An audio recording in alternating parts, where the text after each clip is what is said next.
PDP caucus also pleaded for leniency.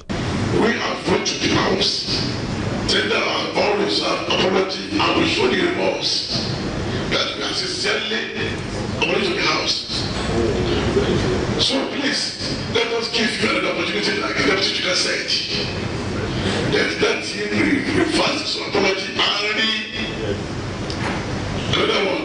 However, other members in their contributions faulted the apology made by Honorable Shitu, describing it as insincere and lacking genuine remorse. Consequently, a motion was moved to reject his apology. Honorable Shitu, criticism of the ad hoc committee that made oversight visit to Pelu Tunde, which he deliberately absented himself from.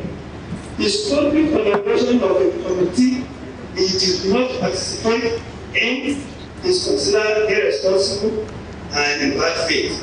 The motion was duly seconded, prompting the leader to rule on the matter. Following deliberations, the Speaker ruled that Honorable Shitu's apology be rejected, citing its inadequacy and lack of genuine contrition. The House further referred the matter back to the Ethics and Privileges Committee for further recommendations on appropriate disciplinary action. In the report, the Ethics and Privileges Committee cautioned members against making unverified public allegations that could damage the reputation of the legislature, with the assurance that future infractions would attract stringent disciplinary measures. In another development, the House received a report from the Oyo Assembly Commission at the floor of the House. The report was presented by the chairman of the commission, Honorable Julius Okedoyin. The House has adjourned its sitting till Thursday, 29th January 2026. Oluwapemi Bamidele, Agidegbo FM News. The Oyo State Office of the Independent National Electoral Commission (INEC) has announced plans to commence the second phase of the continuous voter registration CVR exercise across the state from Monday, February 2 to Friday, April 10, 2026. The Resident Electoral Commissioner (REC) Professor Adini Rotela disclosed this at the Stakeholders Forum organized by the Commission, where he outlined the modalities and objectives of the exercise ahead of the 2027 general elections. IPAC, as the umbrella body of all registered political parties in Nigeria, will cooperate and ensure the success of the program, because this is our state, and no foreigner or no stranger will ever come here to elect our leaders or to rule us. It's a national assignment. So basically, we'll do the needful, we'll do our best to see that there's no lacuna and there's no breakdown of law and order. Our own is just to make sure everything goes fine.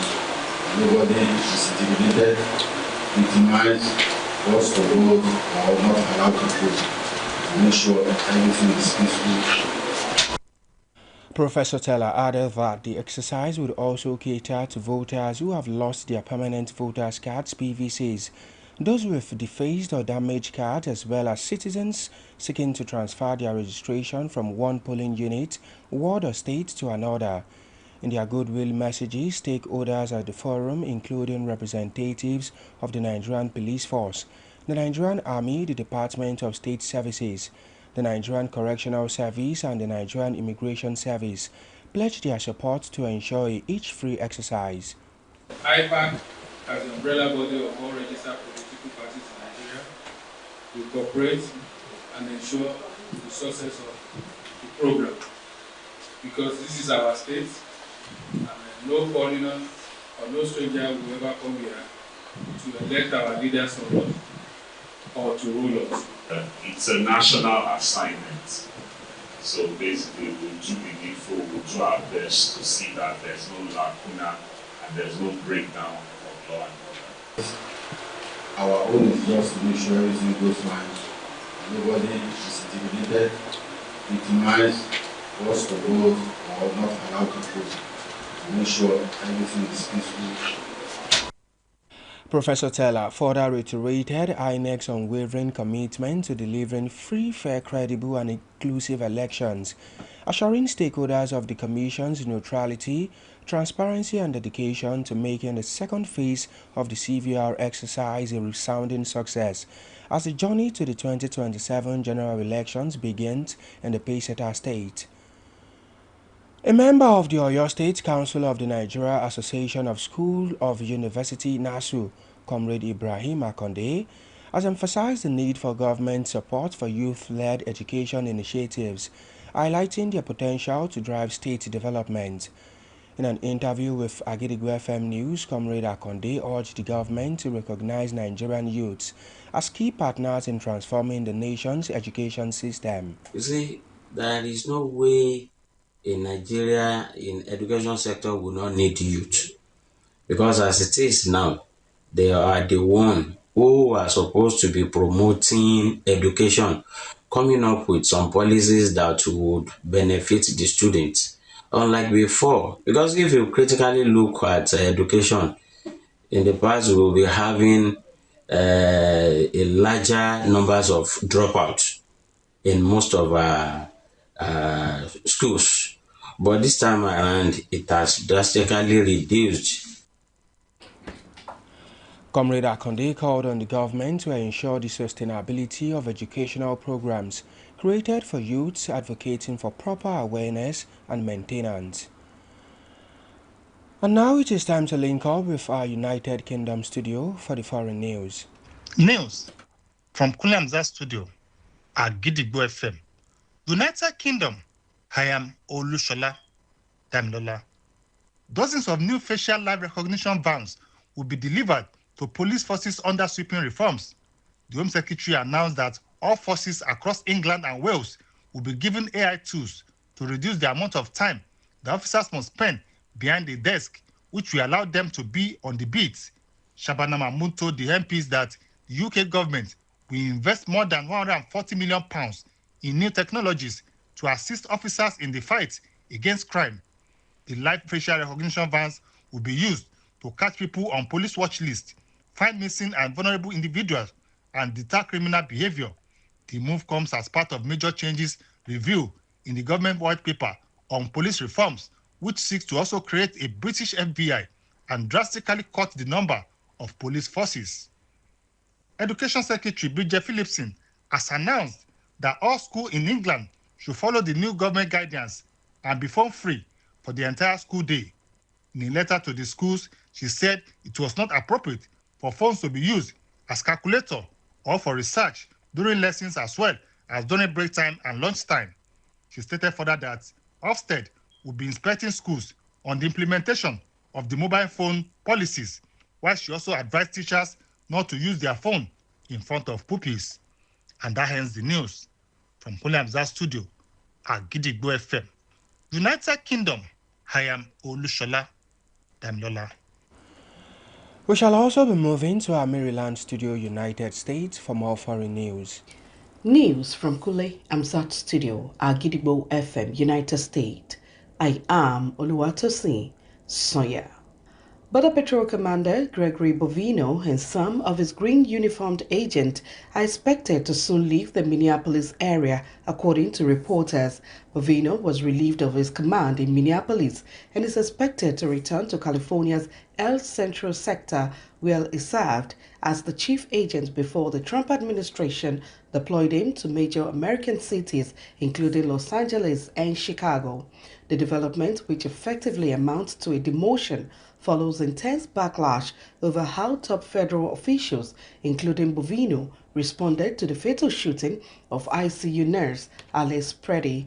News of Bovino's impending departure came hours after President Trump said Tom Homan, the White House border Caesar, would be heading to Minnesota. Mr. Trump spoke with Minnesota Governor Tim Walz and Minneapolis Mayor Jacob Frey earlier Monday. Frey said the president agreed that the present situation cannot continue.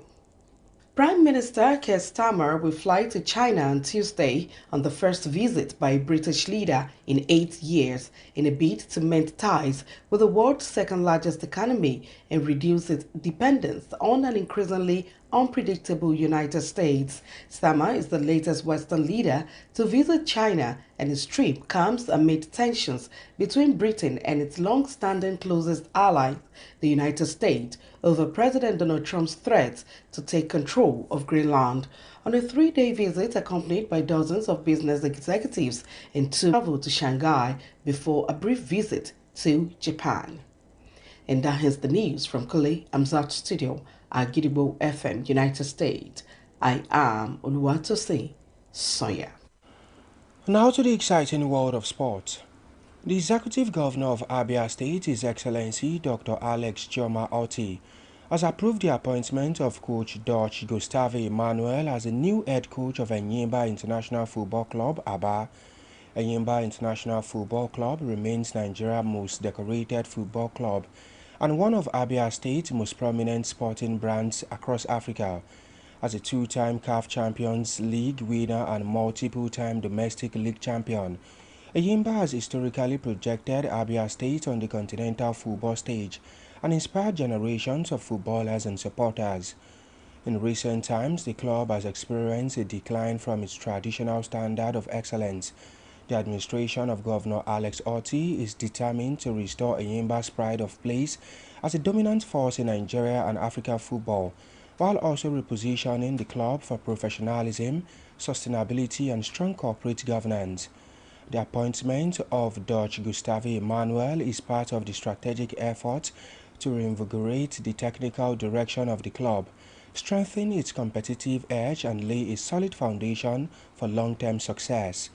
Governor Oti expresses confidence that the wealth of experience, technical competence and professional discipline of coach Dutch Gustave Emmanuel will contribute significantly to the rebuilding process of Enyimba International Football Club and return the club to its rightful position as a powerhouse in Nigeria and African football. To wrap up the news this evening, here is a recap of the headlines. NASU urges government to support youth-led education initiatives to boost state development. Oyo INEC to launch second phase of continuous voter registration on February 2. Philipson tells teachers to make sure pupils don't ever use phones at school. UK stammers head to China to repair ties as it navigates tension with United States. Alex Oti approves appointment of coach Emmanuel as head coach of Enyimba International Football Club. And before we go this evening, here is a quick tip. Doubt kills more dreams than failure ever will. Finally, we have come to the end of the news around the world on the most listened to radio station, Agidigbo 88.7 FM, Ibadan. I am Bowale Akimbode. Thank you for listening. Good evening. News is information, and information is power. At Agidigbo 88.7 FM, we bring the news from top to bottom. The Oyo State government has said the over 1.5 million out-of-school children. We give you reports from Oyo State. The Oyo State House of Assembly has called for thorough investigation. The Southwest in Nigeria and the rest of the world. Has clarified that the body did not receive any cash support from international development. Trust us to keep you informed every hour, every day. Agidigbo 88.7 FM. The people's